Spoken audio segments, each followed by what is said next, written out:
Radio Kédou, le journal avec Sotelma Malitaire.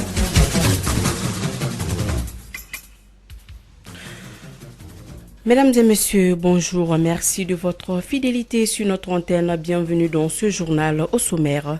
Le bureau de la coopération suisse au Mali vient de signer 2 conventions avec notre pays afin de renforcer les capacités du commissariat à la sécurité alimentaire et finaliser également les produits céréaliers. La communauté économique des États de l'Afrique de l'Ouest, CEDEAO, vient de mettre en place un programme spécial pour la création d'une monnaie commune qui devrait être effective à l'horizon en 2020. Et puis l'actualité, c'est aussi à l'étranger. La candidature de l'ex-chef de la junte guinéenne, Moussa Dadis Camara, à la prochaine présidentielle d'octobre, ainsi que son alliance avec le leader de l'UFDG, Cellou Dalein Diallo, continue de faire des remous. Nous en parlerons avec Aruna Ba sur ce plateau. Voici pour vous les titres. Mariam Kouyaté est à la présentation.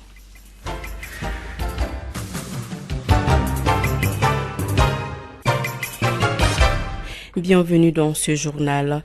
Le bureau de la coopération suisse au Mali a signé 2 conventions avec le Mali. La première convention concerne le renforcement des capacités du commissariat à la sécurité alimentaire et le système d'alerte précoce pour une durée de 1 an. La seconde convention vise à finaliser l'appui aux populations en produits céréaliers. Selon le commissaire à la sécurité alimentaire Nango Dambélé, ces 2 conventions sont les bienvenues. Écoutons-le au micro de Kassim Traoré. Le dernier contrat plan OPAM-État a pris fin le 31 décembre 2014, dont il fallait renouveler, c'est le 11e qui couvre les années 2015, 2016 et 2017. C'est un instrument très important pour le commissariat à la sécurité alimentaire parce que c'est à travers ces contrats plans que nous finançons l'ensemble du dispositif de sécurité alimentaire, à savoir l'achat des céréales pour constituer le socle national de sécurité, les distributions alimentaires gratuites, les ventes d'intervention et bien d'autres opérations et les organes du dispositifs tels que les SAP, le système d'alerte précoce, l'Observatoire du marché agricole et les PMC. Et aujourd'hui, après son adoption, le gouvernement a prévu des crédits suffisants pour nous permettre de mener à bien nos activités. Ce qui manquait, c'était l'adoption de ces documents aujourd'hui, ce qui nous permettrait de faire les décaissements au niveau du ministère des Finances. Dans le cadre des préparatifs des élections communales, régionales et du district de Bamako, le ministre de l'administration territoriale de la décentralisation, Abdoulaye Idrissa Maïga, a rencontré hier les femmes leaders du pays. Il a été question des grands chantiers de la décentralisation axés sur la régionalisation. Abdoulaye Idrissa Maïga a expliqué que la voie était ouverte à la refondation du pays, une période cruciale à laquelle les femmes doivent prendre part à souhait. La communauté économique des États de l'Afrique de l'Ouest, CEDEAO, a construit un socle économique commun qui, bien qu'encore fragile, a déjà mérité d'exister. Ainsi, la communauté a mis en place une union douanière qui dispose désormais d'un système de convergence macroéconomique et a mis en place un programme spécial pour la création d'une monnaie commune qui devrait être effective à l'horizon 2020. Sur un tout autre plan, les déchets curés des caniveaux causent beaucoup d'ennuis aux populations. Les habitants des quartiers de Bozola et Golonina éprouvent d'énormes difficultés face à ce problème, au même titre que les riverains. Notre reporter Aminata Diallo est allé voir, suivant son reportage. Jadis prisée pour l'expédition et la réception de courriers au Mali, la Poste perd aujourd'hui du terrain face aux nouvelles technologies de l'information et de la communication. Le volume des courriers a diminué considérablement et tend même à disparaître.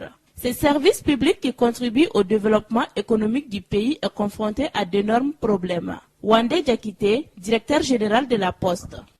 Elle rencontre énormément de difficultés, à la fois structurelles et conjoncturelles. C'était le fils des postes télécom en son temps, mais avec les mesures de suite à l'agissement structurel, la Poste s'est vue amputée à la fois des télécoms, qui a donné naissance à la Sotelma, et aussi des services financiers postaux, c'est-à-dire les caisses d'épargne, les chèques postaux aussi ont été imputés, elle-même qui a donné naissance à la Banque de l'Habitat. Donc c'est un peu difficile qu'elle puisse vivre. Et en plus, le secteur a été ouvert à la concurrence, au privé, et sans que le marché ne soit réglementé. Ce qui fait beaucoup de problèmes à la Poste aujourd'hui de pouvoir se tenir sur les deux pieds. Et là, avec l'avènement des nouvelles technologies, les gens n'écrivent plus de lettres, c'est les emails, puis téléphonie qui est là, il faut faire le transfert et autres. C'est vrai en partie. Le courrier, d'une manière générale, il va de soi que le volume de courrier va baisser. Parce que c'est vrai, tout ce qui est courrier, j'allais dire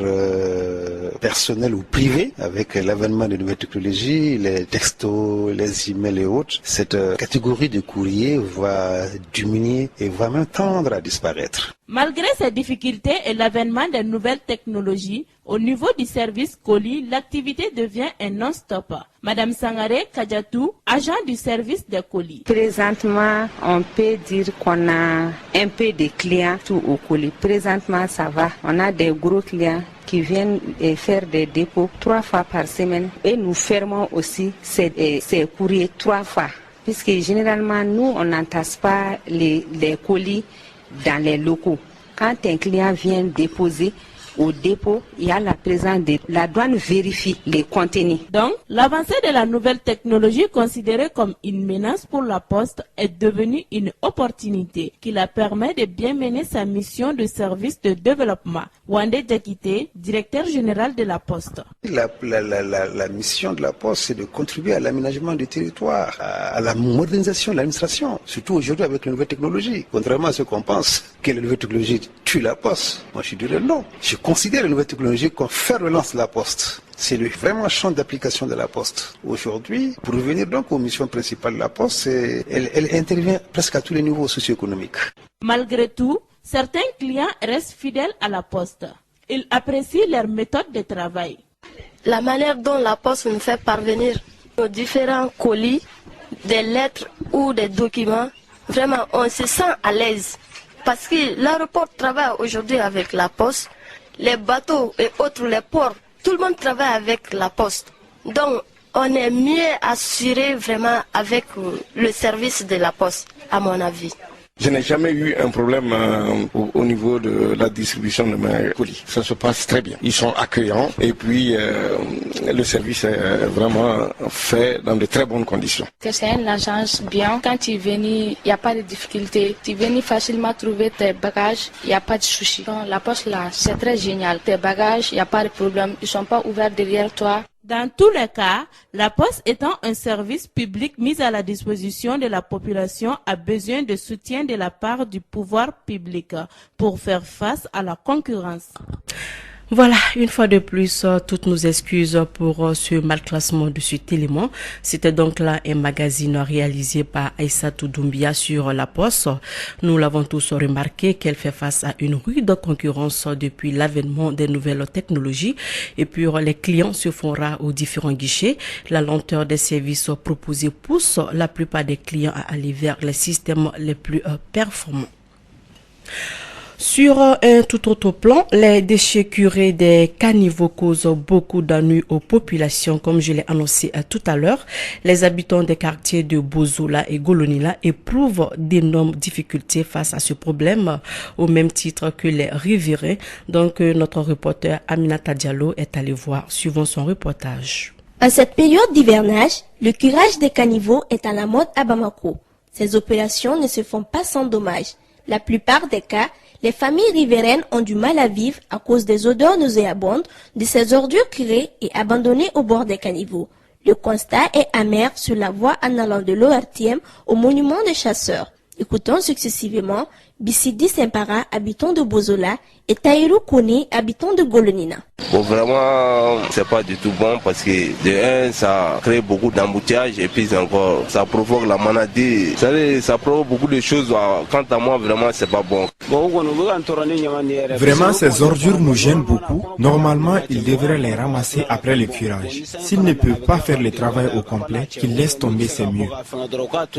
Malgré tout, cette initiative des populations elles-mêmes de la commune de Nyarila est saluée par certains habitants du quartier.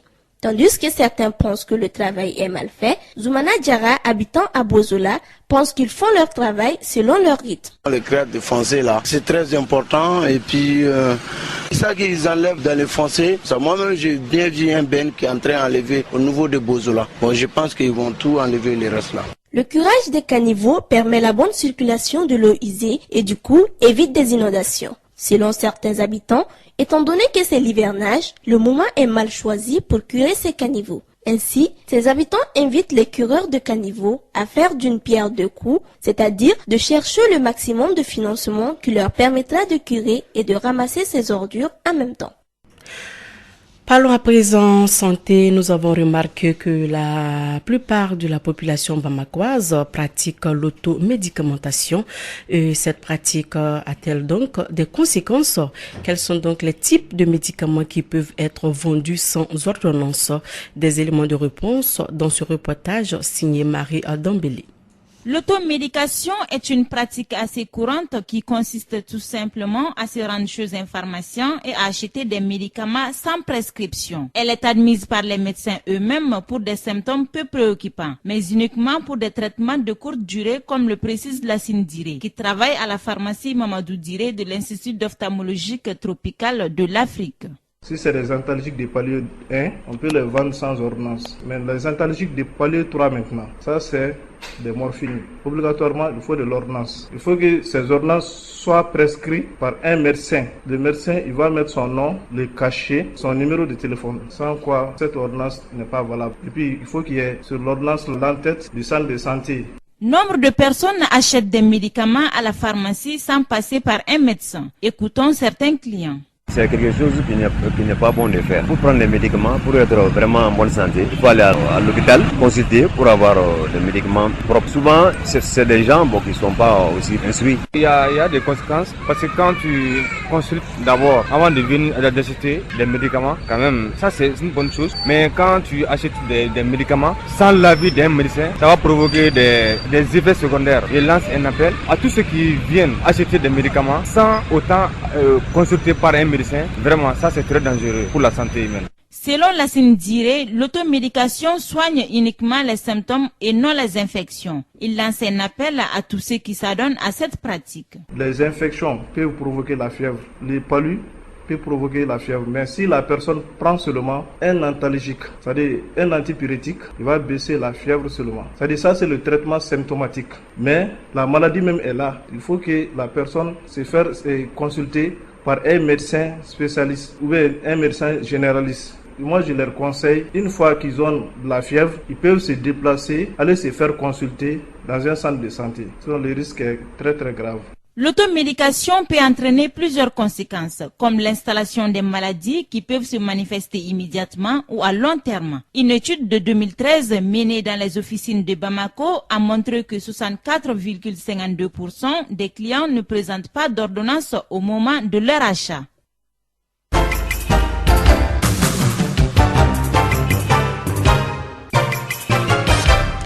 Voilà, nous avons avec nous sur ce plateau Aruna Ba pour faire le point de l'actualité internationale.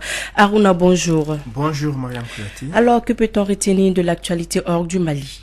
15 combattants de Boko Haram ont été tués au cours des opérations terrestres et aériennes de l'armée nigérienne contre des positions du groupe armé nigérien. C'est ce qu'a annoncé le ministère de la Défense le mercredi 24 juin dernier.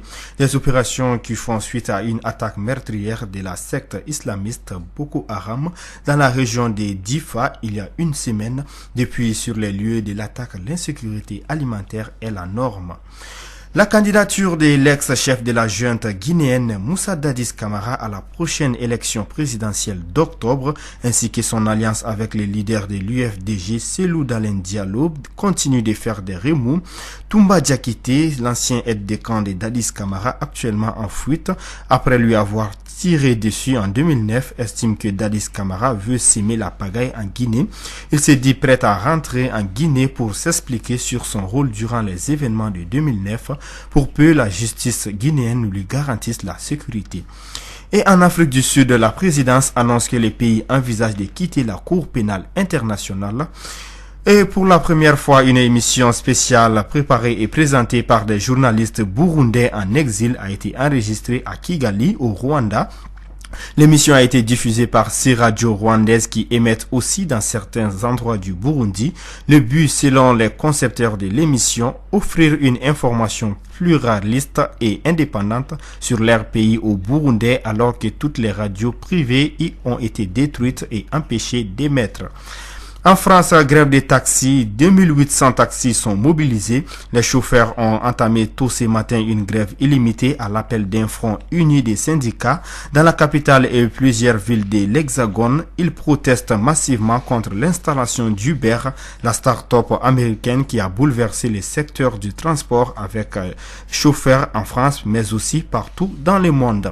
Et enfin, le Népal organise aujourd'hui une conférence internationale des donateurs, tout juste 2 mois après l'un des plus violents séismes qu'a connu le pays. 41 pays, dont 7 pays de l'Association sud-asiatique pour la coopération régionale et 22 institutions internationales, parmi lesquelles la Commission européenne, les Nations unies, la Banque mondiale, y sont conviés. Les défis sont immenses. On se rappelle, 2 séismes dévastateurs ont coûté la vie à plus de 8700 personnes et laissé une infrastructure en ruine. Environ 2 millions de personnes ont tout perdu. Merci Arunaba pour ces informations à l'étranger. Nous revenons donc à Bamako pour parler sport. Le ministre des Sports a reçu ce matin la coupe dénommée Nelson Mandela. La cérémonie de remise a eu lieu ce matin au stade Wenzin Koulibaly. Cette première édition regroupera les étudiants de l'enseignement supérieur et de la recherche scientifique du Mali. Écoutons le ministre des Sports Ouseni Amir Guindo. Il est au micro de Soulé Koulibaly.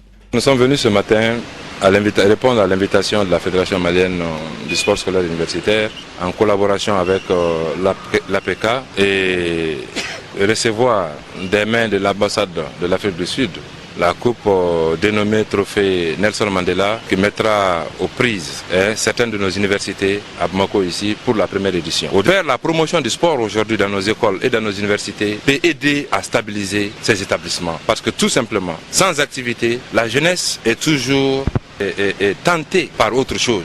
Mais avec l'organisation d'activités sportives dans nos écoles, je pense que ça va beaucoup aider à stabiliser nos écoles. Donc ces 2 convictions, plus l'héritage commun de l'humanité qui est Nelson Mandela, à travers ces messages, ont motivé aujourd'hui notre présence ici pour en tout cas soutenir cette coupe. Voilà, il est 13h passé de 19 minutes dans le studio Djelibaba Sissoko. C'est donc la fin de ce journal qui vous a été présenté par Mariam Kouyaté et Arunaba. La partie technique a été assurée par Fatou Fall. Bonne suite de programme sur notre antenne et surtout dans un instant votre émission sportive avec Djibril Kaba et Ousmane Traoré.